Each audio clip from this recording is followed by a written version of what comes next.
بس احنا عندنا تليفون كمان مهم. شادي، احمد ازي حضرتك؟ ازيك عامل ايه؟ تمام الحمد لله. مستر مانويل اهو بعد. اللي هو مستر مانويل. I'm fine, thank you. You're okay now? انا كويس، انت كويس؟ الحمد لله. You're happy? انت سعيد؟ الحمد لله. Good. شادي That's good.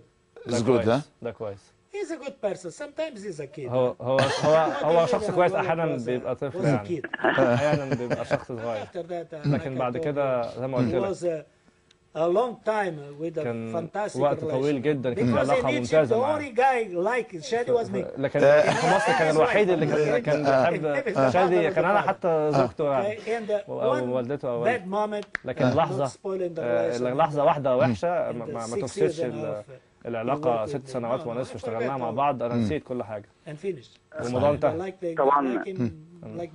نعم. كابتن احمد انا عايز اقول حاجه واحده.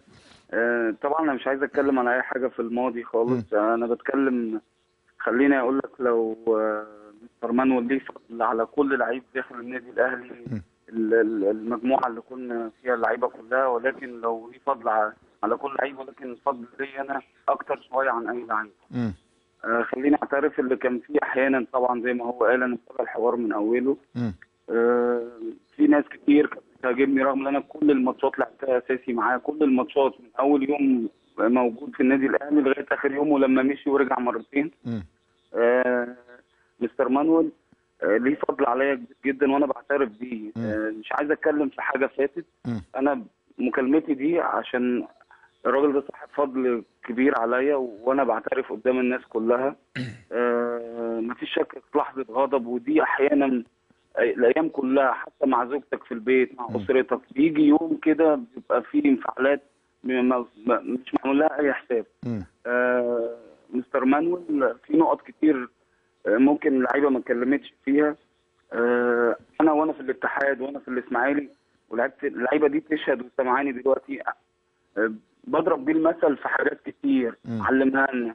لما انت تنزل الملعب وبيحفز جواك او بيخلي جواك انت بتلعب عشان في طبقه فقيره اللي هي تفرح. لما النادي الاهلي كان بيحقق بطولات معانا، دي حاجات كان بيتكلم معانا فيها كتير جدا. لما انا مشيت او الناس كلها بتفتكر شادي دلوقتي بعدد البطولات اكتر كابتن في النادي الاهلي حقق بطولات، فانا بتصل عشان اقول له انت صاحب اللقب دوت مش شادي، لان هو فعلا ساعدني كتير جدا، هو يعلم تماما ان انا بكن له كل احترام وتقدير، ومش حتى موقفين معاه كابتن احمد. هو يعلم مباراه السوبر وانا كنت لسه فاكر الجبس بقالي 4 ايام ولاعبني، هو عارف ليه. والحاجه الثانيه اتمنى اللي هو ما يقولهاش، دي سر ما بيني وما بينه، كتاكيتي هو عارف. خلاص طالما انت عايز تقولها سر، هو عمره ما هيفتش السر، بس انا ممكن يعني. طب ترجم عشان ما اطولش عليكم. طبعا انا مش هروح النادي عشان اسلم على مستر مانويل. انا هروح عشان ابوس دماغه، ومش هتكسف اللي انا اقول كده، وعارف ان ممكن ناس كتير تتريق على كلامي، انا بتكلم كلام من القلب فعلا يعني. انا هبوس دماغه وهاخده بالحضن، لان هو علمني حاجات كتير. لما انا مشيت من النادي الاهلي انا ما كنتش فاهمها، واتكلمت معاه في مكالمه تقريبا من 6 شهور او من 7 شهور، شرحت له دي كويس قوي. مفيش شك برضو ان الراجل دوت طور، وهو موجود معانا طور الكوره في مصر. والبطوله يعني لما تسال تقول احسن بطوله 2008 في تاريخ مصر كان النادي الاهلي في زهوته، فاهم؟ فانا بكن له كل احترام وتقدير، والعلاقه الانسانيه دي هتفضل مدى الحياه. صحيح. نعم. لان انا بحبه على المستوى الشخصي. شكرا شادي. This is a very tough night, my friend, because دي ليلة صعبة جدا بالنسبة لي. Because I like so much, like I said before. زي ما قلت قبل كده. The relation between him, علاقتي me and Shadi بيني وبين شادي كانت على طول جيدة. لكن خلاص لازم يعرف حاجة مهمة جدا عني. I won't leave the club. أنا مش همشي. انا عايز امشي من النادي وانا كسبان. احنا خسرنا طبعا 3-0 من سانتوس 3-0 والخساره بتقتلني لان الفريق الثاني كان ضعيف جدا. عشان كده كان نفسي امشي وانا كسبان. انا بكره الهزيمه بالنسبه لي صعبه جدا. وبرضه حاجه مهمه لازم يفهمها. اتولد فقير وانا اتولدت فقير.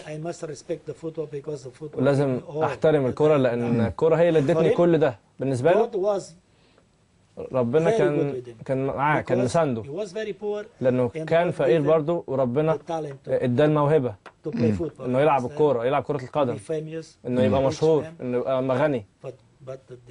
لكن برضه اللي ربنا عايزه منه ومن الباقيين ومني ان لازم نعمل بقى احنا السعاده للناس دي. ده اللي انا عايزه. لازم ممكن نعمل ده بس لو احنا امنا مع نفسنا مهما طالت حياتنا. مش هقدر انسى مشاعر او يعني رد فعل الناس البسيطه وهم ملايين من جماهير. الهزيمه امام فريق ضعيف زي ده كان ماتش سيء جدا. احنا حطينا يعني غضب وحزن على ناس كتير جدا. عشان كده انا كنت غضبان جدا. لكن بعد كده هو غير حياته، راح الاتحاد بلده في اسكندريه. انا رحت انجولا والحياه بتستمر بالشكل ده وانا بنسى. احنا اتكلمنا من شهور عديده بالتليفون لكن خلاص كل حاجه بالنسبه لي اوكي. بالنسبه لشادي انا بتمنى له برضو كلاعب كل التوفيق وهو اصلا شخص كويس. نعم. واتمنى له نهايه سعيده. مهم بالنسبه للاعب انه ينهي بشكل جيد مستر مانويل. اعتقد لازم طبعا. هو كسب 21 بطوله اعتقد. ده تاريخ طويل جدا. هيشارك في اهم الاوقات واحسن الاوقات في تاريخ النادي ولازم ينهي بشكل فيه فخر لانه كان لاعب بيكسب دايما.